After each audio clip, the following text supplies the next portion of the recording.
As investigators search for the link between the New Orleans attack and Las Vegas explosion, President-elect Trump is reminding Americans he will soon be back in the White House. Saying on Truth Social, our country is a disaster. This is what happens when you have open borders with weak, ineffective, and virtually non-existent leadership.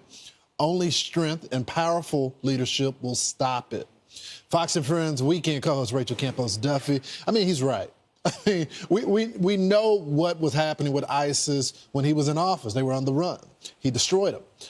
Right now, it looks like they're emerging stronger, and we have no response right now, Rachel.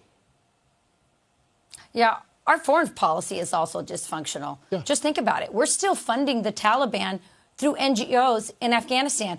We're funding Islamist rebels in Syria. And what we need to do is focus on security here at home.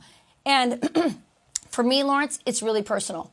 Donald Trump is about to assume office on January 20th.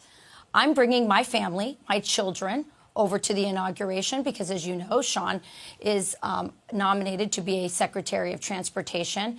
And we have an FBI, a DOD, and a Homeland Security that has given us zero confidence. They've said nothing with the border open and terrorists flowing over our borders.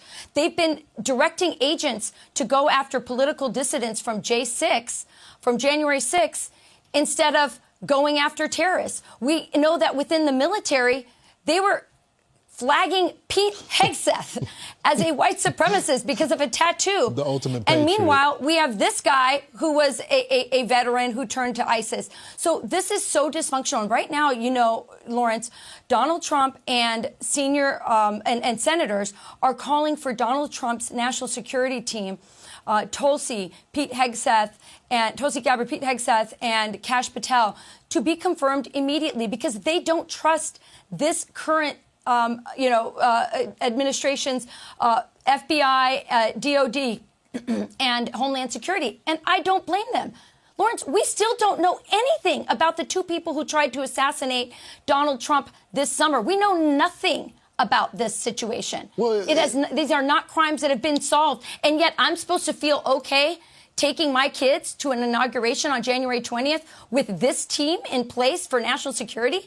It's a joke. Well, it also goes back to if you can't keep the president-elect, the former president safe, who has one of the best security apparatuses, this is what we were told, and they let a 21-year-old shoot him, literally in the ear, almost got him in the head. So, I mean, if you, how do we expect to be safe, especially when the threats of Iran and so on? So we'll be following. Hopefully, Congress will get some act right, confirm the folks, so we can get this show on the road. We'll be watching, though, Rachel. Thank you so much.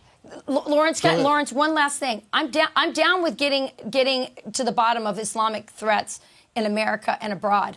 But those two individuals that tried to shoot Donald Trump, those were Democrats. Those were Americans. And we need to talk about that as well.